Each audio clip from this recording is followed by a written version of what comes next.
할렐루야, 새 아침이 밝았습니다.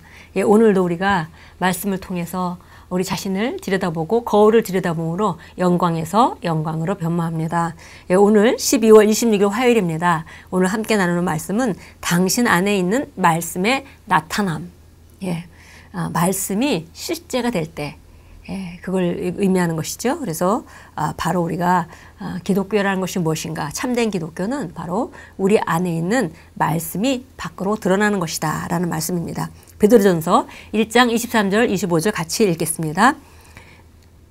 너희가 거듭난 것은 썩어질 씨로 된 것이 아니요 썩지 아니할 씨로 된 것이니 살아있고 항상 있는 하나님의 말씀으로 되었느니라.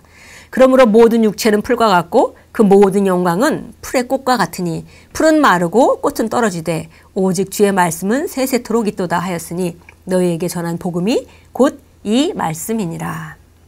읽겠습니다. 어제 날짜의 말씀의 실제에서 우리는 말씀이 육신이 되어 우리 가운데 거하셨고 또 우리는 그분의 영광을 보았다고 배웠습니다. 그러나 들어보십시오. 말씀이 오셨기에 우리는 그분에 대한 지식 또는 정보를 얻을 수 있었을 뿐만 아니라 우리 자신이 말씀이 될 수 있었습니다. 기독교는 살아있는 것입니다. 기독교는 인성 안에서 신성이 나타나는 것으로 당신 안에 있는 말씀이 나타나는 것입니다. 많은 경우 기독교를 사람들이 생각할 때 종교 중에 하나로 생각을 해서 마치 종교적인 접근을 가지고 기독교도 시작을 하는 경우가 많이 있습니다. 그러나 기독교라는 것은 바로 사람 안에서 역사하시는 하나님의 신성이다. 그러니까 성령님이 우리 안에 들어오셔서 우리 안에 계신 그리스도, 영광의 소망이신 그분께서 우리를 통해서 나타나심. 이것이 바로 기독교의 가장 핵심, 본질입니다. 성경은 우리가 그리스도의 편지라고 말씀합니다. 다른 말로 하면 당신의 생명 자체가 메시지라는 말입니다. 즉 당신은 하나님의 말씀으로 태어났기 때문에 하나님의 말씀이 나타난 것이라는 의미입니다. 그로 인해 당신은 말씀의 자손입니다. 모든 생명체는 그 종류대로 났습니다. 이렇듯 육신이 되셔서 우리 가운데 거하신 동일한 말씀이 당신을 낳았습니다. 이는 당신 역시 육신으로 나타난 하나님의 말씀이라는 의미입니다. 고린도후서 3장 2절 3절은 말씀합니다. 너희는 우리의 편지라 우리 마음에 썼고 무사람이 알고 읽는 바라 너희는 우리로 말미암아 나타난 그리스도의 편지니 이는 먹으로 쓴 것이 아니요 오직 살아계신 하나님의 영으로 쓴 것이며 또 돌판에 쓴 것이 아니요 오직 육의 마음판에 쓴 것이라. 당신은 그리스도의 편지라고 분명히 선포되었습니다. 이것이 바로 참된 기독교가 나타난 것입니다. 그래서 우리가 예수님과 같은 말씀이 육신이 된 상태다라고 지금 말씀했습니다. 그 얘기는 무슨 얘기냐면 예수님께서 이 땅에 태어나실 때 기본적으로 잉태될 때에 하나님의 성령으로 잉태되어 가지고 하나님의 생명을 가진 분으로 이 땅에 오셨습니다. 인간의 육체에서 나셨기 때문에 인간이셨지만 그러나 그 생명의 시작이 사람이 아니라 생명의 시작이 남자로부터 온 것이 아니라 하나님으로부터 성령으로 잉태된 것이기 때문에 우리가 예수님을 하나님이시면서 100% 하나님이시면서 또 100% 사람이다라고 표현합니다. 그런데 이렇게 육신 가운데 우리에게 오신 그리스도가 있었듯이 우리도 자연인으로 살아가다가 예수님을 영접하는 순간에 바로 우리가 거듭나게 되죠. 그래서 거듭나는 것은 영생하는 생명, 하나님의 생명과 같은 생명을 갖게 되는 것입니다. 마치 예수님께서 이 땅에 유일하게 가지고 오셨던 생명, 그 영생을 우리가 받게 되는 것입니다. 그래서 우리가 그 영생하는 생명으로 살게 되고 우리 안에 또 예수님께서 성령을 받으시고 그리스도로 사셨던 것과 같이 우리도 성령을 받고 예수님과 똑같은 조건을 가지고 이 땅 안에서 육신을 입고 살아갑니다.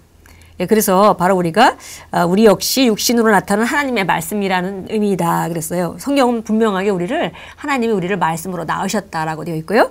우리가 여기 오늘 보았듯이 실제적으로 우리가 그리스도의 편지라 했습니다. 그리스도의 편지라는 것은 우리 삶을 보고 하나님이 어떤 분이신지 나타내는 우리가 그런 매개체가 된다는 얘기고요. 그래서 이것은 우리가 그리스도의 편지라는 얘기는 사람들도 우리 삶을 보면서 하나님의 살아계심을 보고 하나님의 메시지를 읽게 된다는 것입니다. 그러니까 우리가 기독교인으로서 정말 복음을 얼마나 분명히 알고 바르게 살아내야 되는지 정말 대단한 책임감을 우리가 느낄 수밖에 없습니다. 왜냐하면 복음 자체는 완벽한 것이지만 결국 사람들은 그 완벽한 복음을 보는 것이 아니라 우리가 드러내주는 그런 복음을 보고 있기 때문입니다. 계속 읽겠습니다. 참된 기독교가 당신 안에 있는 말씀이 밖으로 드러나는 것입니다. 당신이 말하고 행동하는 것은 바로 말씀입니다. 우리는 우리가 모든 사람들이 알고 읽을 수 있는 그리스도의 편지라고 분명히 선포되었다는 사실을 읽습니다. 이는 세상이 우리를 바라볼 때 말 그대로 하나님의 말씀을 읽을 수 있다는 뜻입니다. 우리가 그분의 영광의 광채요, 그분의 의의 나타남이라는 것은 당연합니다. 당신이 등장하면 그리스도께서 등장하십니다. 그분이 지금 그러하시듯이 당신도 이 세상에서 그러하기 때문입니다. 예, 그래서 우리 기독교라는 것은, 참된 기독교라는 것은 우리 안에 있는 말씀이 밖으로 나타나는 것이다 그랬습니다. 그래서 바로 우리가 지금 그리스도를 나타내는 자가 된 것이죠. 그래서 우리가 이 땅에서 지금 예수님께서, 부활하신 예수님이 어떠하시듯이 우리도 이 땅에서 바로 똑같은 그러한 자라고 요한일서 2장 17절이 우리에게 말해줍니다. 예, 참고 성경 보겠습니다. 요한복음 1장 14절입니다. 잘 아는 성경 구절인데요. 우리 요한복음 1장 14절 보겠습니다. 14절. 그 말씀이 육신이 되어 우리 가운데 거하심으로 우리가 그의 영광을 보니 아버지의 독생자의 영광으로 은혜와 진리가 충만하더라. 예, 말씀이 육신이 되어 우리 가운데 거하신 예수님. 그런데 바로 그의 영광을 보니 그 아버지의 독생자의 영광으로 은혜와 진리가 충만하다 그랬습니다. 야고보서 1장 18절로 가겠습니다.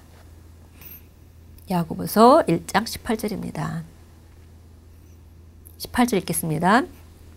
그분의 자신의 뜻으로 우리를 진리의 말씀으로 나오셔서 우리로 그의 피조물 가운데 첫 열매들에 속한 자들이 되게 하셨으니, 예, 그분의 자신의 뜻으로 우리를 낳으셨는데 무엇으로 낳으셨냐면 진리의 말씀으로 낳으셨다고 되어 있습니다. 그리고 우리를 그의 피조물들 가운데 첫 열매들에 속한 자들이 되게 하셨으니, 예, 그래서 우리가 바로 하나님이 진리의 말씀으로 낳은 하나님의 자녀입니다. 고린도서 3장 18절 갑니다. 고린도 후서 3장 18절 보겠습니다. 예, 우리가 잘 아는 거울 원리를 말하는 거죠. 그러나 수건을 벗은 얼굴로 보는 것 같이 주의 영광을 유리를 통해 보는 우리 모두는 주의 영으로 말미암은 것 같이 영광에서 영광으로 똑같은 형상으로 변모되느니라. 예, 주의 영광을 우리가 거울을 통해서 들여다보니까 그 거울이라는 건 딴 것이 아니라 말씀입니다. 말씀에 우리가 어떠한 자인지, 어떤 자로 살아야 되는지, 우리가 정말 신성한 건강으로 살고, 우리가 부유한 자로 살고, 우리가 다른 사람에게 축복을 주는 자로 살고, 우리가 어떤 상황 가운데서 승리하는 자로 살고, 이것이 바로 성경이 말하는 바이고, 그걸 들여다보고 우리가 그런 삶을 살아야 된다고 우리가 여기고, 그것을 들여다볼수록 바로 우리가 그렇게 똑같이 살 수 있는 능력으로 변모된다는 것입니다. 그래서 여기서 변모라는 거는 잘 알죠. 우리가 메타모포시스. 그래서 마치 누에고치가 나비가 되듯이 상태가 달라지는 것을 말합니다. 그러니까 우리가 점점점 상태가 달라지면서 점점 높은 차원의 삶을 살도록 우리가 변모되는 것입니다. 우리 함께 고백합니다. 나는 썩지 않는 하나님의 말씀으로 태어났습니다. 그러므로 나는 그리스도의 편지요 그분의 영광의 광채이며 그분의 선하심과 의를 나타납니다. 나는 모든 사람이 읽고서 영광과 아름다움과 완전함과 자유와 기쁨과 그리스도를 아는 지식으로 들어오게 하는 메시지입니다. 할렐루야. 아멘. 예, 우리 안에 있는 말씀이 우리를 통해서 나타나고 있습니다. 우리가 어느 곳에 가든지 그곳에 그리스도가 가는 것이고 그곳에 그리스도의 편지가 보내지는 것이고 그곳에 바로 하나님께서 그리스도로 나타나시는 것입니다. 예, 우리가 정말 이런 아름다운 삶을 주신 하나님께 감사하고 또 그뿐 아니라 우리가 정말 복음을 알고 우리가 거울을 들여다봄으로 말미암아 점점 변모되어서 아름다운 복음의 실체를 나타내는 자로 아름다운 향기의 편지로 우리가 살아가기를 사모하고 오늘도 말씀 가운데 우리를 새롭게 했습니다. 오늘 하루 종일 사시면서 만나시는 분들에게마다 하나님의 향기로운 편지로 예, 하나님의 아름다운 향기를 풍기는 그런 삶을 살아가시고 그래서 바로 여러분 안에 계신 그리스도가 밖으로 나타나는 아름다운 삶을 살아가십시오. 예수 이름으로 축복합니다.